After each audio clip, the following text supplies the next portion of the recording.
Bonjour et merci de me rejoindre pour ce cours qui sera consacré aux interruptions.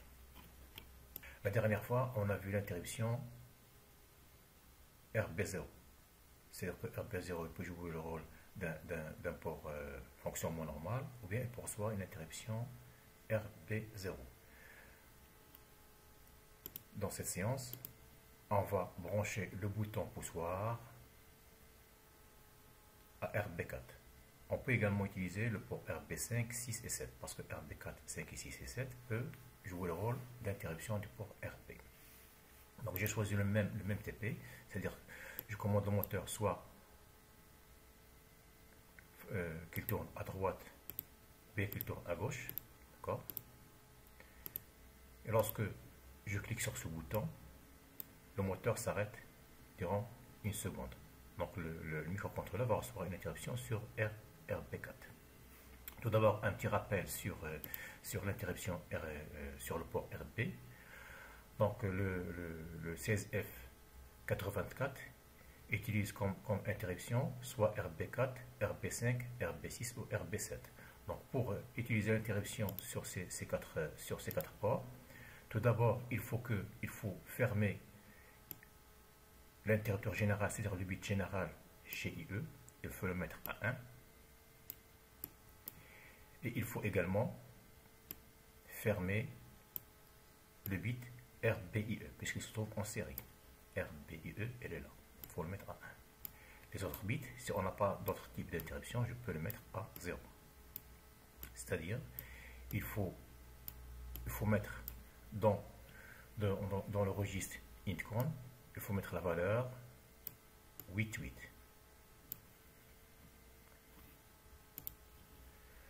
Donc le schéma qu'on a, c'est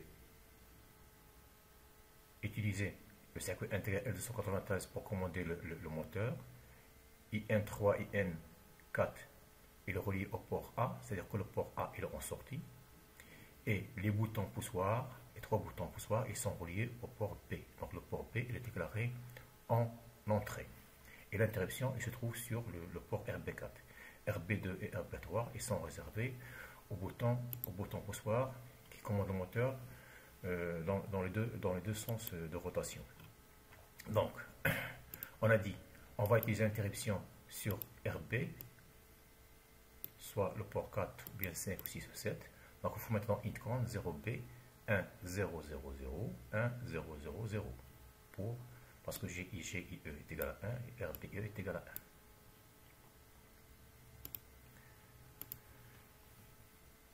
On a dit le port A il est déclaré en sortie. Au départ, je veux que le moteur soit à l'arrêt. Le port B il est déclaré en entrée, puisque j'ai relié le bouton poussoir au port B. Là, j'ai utilisé l'option reg.f4, je l'ai mis à 1 pour désactiver la résistance de pull up. Pull up, ce sont ces résistances-là.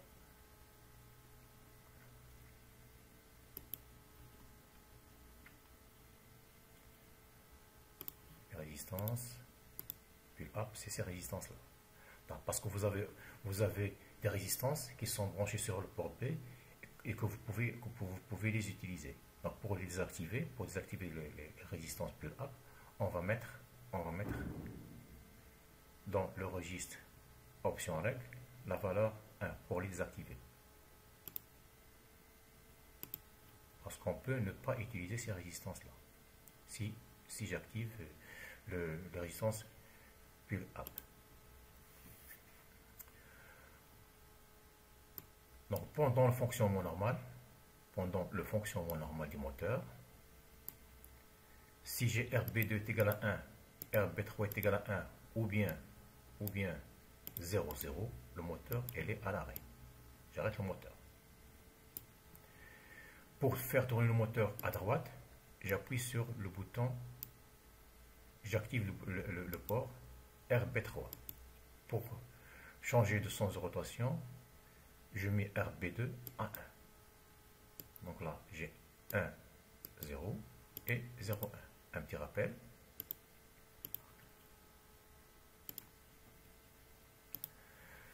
Donc, si j'ai 0,0, là, le bouton 0,0, le moteur il est à l'arrêt. Ici, j'ai 1,1. Pour les deux boutons, j'ai 0. Si j'appuie sur 1, 0, c'est-à-dire si je mets ici 1, si je ferme ce bouton, le moteur il tourne à droite. Si je mets 1, 0, le moteur il va tourner dans l'autre sens. Dans l'autre sens. Donc ça, c'est pendant le fonctionnement normal. Maintenant, si le moteur tourne, et que j'appuie sur ce bouton, je vais déclarer une interruption sur le port RB4. Donc, quand il y a une interruption qui survient, le programme s'arrête et se branche à cette procédure, la procédure ou bien le sous-programme interrupt. On a dit que si on a une interruption sur le port RB4, le bit RBIE, s'il devait égal à 1, ça veut dire que j'ai une interruption sur le port RBE, ça veut dire que j'ai une interruption sur le port RB. Maintenant, on a dit qu'on peut utiliser soit le bit, le port 4, 5, 6 et 7. Maintenant, nous, on a branché le bouton poussoir sur le bit 4. Donc là, il faut faire un test sur le port 4. Donc s'il est égal à 0, ça veut dire que j'ai appuyé sur ce bouton. Parce que ce bouton est relié à la masse. Donc on va faire un test. Si RB4 égale à 0, c'est-à-dire si j'appuie sur ce bouton.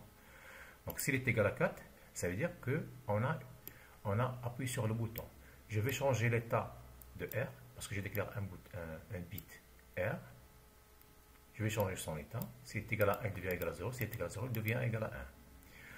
Comme on a vu dans la dernière séance, on a dit que si vous levez le drapeau d'une interruption, il ne faut pas oublier de l'abaisser à la fin de la procédure interruption.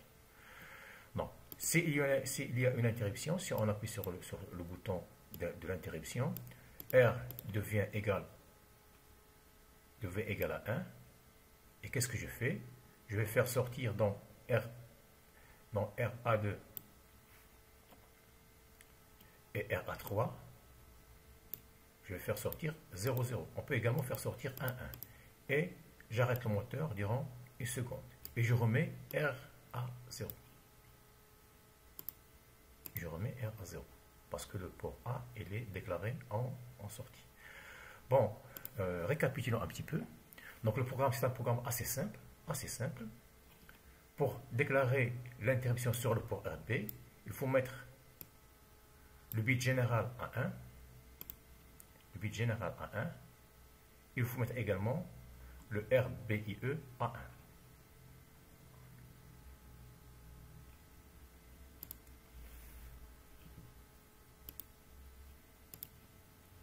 Donc, pour déclarer l'interruption sur le port RB, il faut mettre le GIE à 1, parce que là, c'est le port d'interruption générale, et il faut mettre le RBIE à 1. Ici 1, 1. Et lorsqu'il y a une interruption, le premier bit RBIE lève le drapeau, c'est-à-dire il devient égal à 1, et le microcontrôleur reçoit l'interruption. J'espère que j'étais assez clair. Merci de votre attention et à la prochaine.